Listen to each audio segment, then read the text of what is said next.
बिस्मिल्लाहिर्रहमानिर्रहीम। अस्सलाम वालेकुम। Welcome to my YouTube channel. कैसे हैं आप सब? आज आपके साथ मैं शेयर कर रही हूँ पकोड़ा मिक्सचर की रेसिपी, जिसको आप बना कर रख सकते हैं रमज़ान से पहले, और सारे रमज़ान में आपको बहुत ही ज़्यादा आसानी रहेगी कि जब ये तैयार होगा तो इसके साथ आप बहुत जल्दी से झटपट से बहुत ही मुख्तलिफ़ किस्म के पकोड़े बना सकते हैं। बस ये पकोड़ा की जो बेस है, जो इसका मिक्सचर है, प्री मिक्सचर है, इसे आप तैयार करके एक बार रख लें तो आपके सारे रमज़ान में आपको बहुत ही ज़्यादा आसानी रहेगी। तो शुरू करते हैं। सबसे पहले यहाँ मैंने लिया था आधा किलो बेसन, और इसमें डालेंगे कुछ ड्राई स्पाइसेस। भुना पिसा ज़ीरा लिया है यहाँ पर 2 चम्मच। 3 चम्मच भर के लिए मैंने लिया था सूखा धनिया, जिसको मोटा मोटा सा कूट लिया है। पाउडर नहीं डालना, मोटा मोटा सा इसको डालेंगे कूट के। और 1 चम्मच बड़ा वाला भर के मैंने ली है सुरख मिर्च, और 1 चम्मच ली है मैंने चिली फ्लेक्स।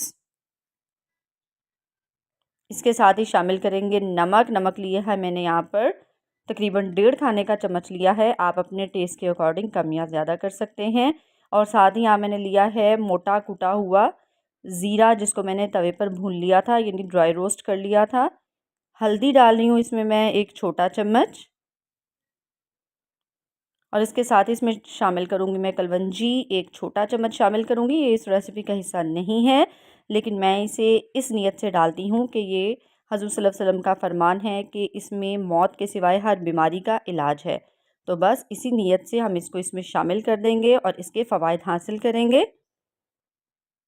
साथ ही इसमें मैं डाल रही हूँ खुश्क मेथी, सूखी मेथी 1 बड़ा चम्मच, और 1 छोटा चम्मच लिया है मैंने, ये मेरे पास है बिल्कुल ड्राई की हुई पुदीने की पत्तियाँ, और 1 छोटा चम्मच लिया है मैंने अजवाइन का, जिसको मैंने मोटा मोटा सा कूट लिया था, और इसमें डाल देंगे। ये बहुत ही ज़्यादा अच्छा है आपके डाइजेस्टिव सिस्टम के लिए। और 4 बड़े चम्मच डालूंगी मैं इसमें सूजी के। इससे आपके पकोड़े जो हैं वो बहुत ही ज़्यादा खस्ता बनेंगे। और अब इन तमाम चीज़ों को हम मिक्स कर लेंगे। बस इतना सा आपने काम करना है रमज़ान के शुरू में। ये मैं हाफ़ केजी की आपको रेसिपी बता रही हूँ। अगर आपको ज़्यादा बनाना है तो आप इसकी क्वांटिटी को डबल कर सकते हैं। और यहाँ पर थोड़ा-सा मैं इसका मिक्सचर लूँगी और इसे पानी में मिक्स करके इसमें हम चेक कर लेंगे नमक और मिर्च इसमें ठीक है या नहीं। तो इसमें मुझे नमक थोड़ा-सा कम लग रहा था, तो मैं इसमें नमक शामिल कर देती हूँ 1 चम्मच, और साथ ही इसमें मैं डालूँगी येलो फूड कलर 1 छोटा चम्मच। ये ऑप्शनल है, अगर आप चाहें तो इसको नहीं डालें, लेकिन इससे आपके पकोड़ों का कलर बहुत ही ज़्यादा खूबसूरत आता है।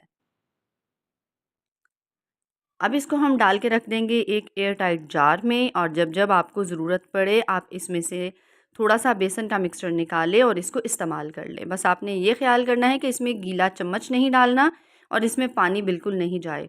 बिल्कुल खुश्क चम्मच से, खुश्क हाथों से आपने इसको इस्तेमाल करना है।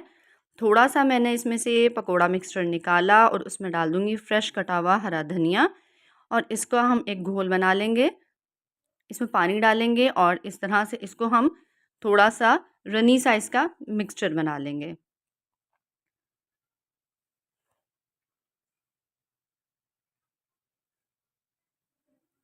और इस तरह से ये देखिए मैंने आलू के स्लाइस को इस तरह से काट लिया था। अब हम इसके बनाएँगे आलू के पकोड़े। इसको डाल देंगे ऑयल में और इनको हम कर लेंगे फ्राई। ये आपके एक तरह के पकोड़े हो गए। आपने किसी भी किस्म के पकोड़े बनाने हों तो सबके लिए ये मिक्सचर आपके बहुत ही ज़्यादा काम आने वाला है। तो यहाँ पर हमारे आलू के पकोड़े बनकर तैयार हैं। अब हम बनाएंगे प्याज के पकोड़े। तो प्याज के मैंने लच्छे काट लिए थे, इसको भी इसी मिक्सचर में हम डिप करेंगे और एक-एक लच्छे को हम फ्राई करेंगे, और इससे हमारे मज़ेदार से प्याज के पकोड़े बनकर तैयार हो जाएंगे। और यहाँ पर ये हमारे मज़ेदार से प्याज के पकोड़े भी बनकर तैयार हो गए। अब हम तैयार करेंगे मिक्स वेजिटेबल पकोड़ा। इसमें मैं डाल रही हूँ थोड़ी सी शिमला मिर्च, थोड़ी सी बारीक कटी हुई गाजर, 1 अदद लिया मैंने छोटा सा प्याज, थोड़ी सी डालेंगे बंद गोभी, और इसमें डालेंगे आलू बारीक कटे हुए। इन सब चीज़ों को अच्छी तरह से मिक्स कर लेंगे। पानी आपने नहीं डालना। अगर आपको थोड़ा-सा लिक्विड लगे तो थोड़ा-सा इसमें बेसन का मिक्सचर और ऐड कर दीजिएगा, जैसा कि मैंने किया 1 छोटा चम्मच। बस इसे अच्छी तरह से मिक्स करेंगे और अब हम इसके पकोड़े फ्राई कर लेंगे। तो यहाँ पर ये देखा आपने एक ही तरह का मिक्सचर बनाने से आप यहाँ पर हर तरह के पकोड़े बना सकते हैं। मिक्स वेजिटेबल के पकोड़े, बैंगन के पकोड़े, यहाँ तक कि चिकन के पकोड़े भी आप इसके साथ ट्राई कर सकते हैं। तो था नहीं ये कितना ही ज़्यादा आसान। तो बस आप इसको रमज़ान के शुरू में ही बना कर रख लें और सारा रमज़ान आप इसको यूज़ कर सकते हैं, क्योंकि रोज़ों में नमक और मिर्च को चेक करना थोड़ा मुश्किल हो जाता है। तो आपकी आसानी के लिए आप इसको तैयार करके रख सकते हैं। और अगर आपको मेरी वीडियो अच्छी लगी है तो वीडियो को लाइक ज़रूर कर दीजिएगा, और अगर चैनल को सब्सक्राइब नहीं किया तो जल्दी से चैनल को भी सब्सक्राइब कर दें। और वीडियो कैसी लगी कमेंट्स में ज़रूर बताइएगा। फिर मिलते हैं नेक्स्ट वीडियो में किसी अच्छी सी रेसिपी के साथ। तब तक खाओ पियो मज़े करो। अल्लाह हाफिज़।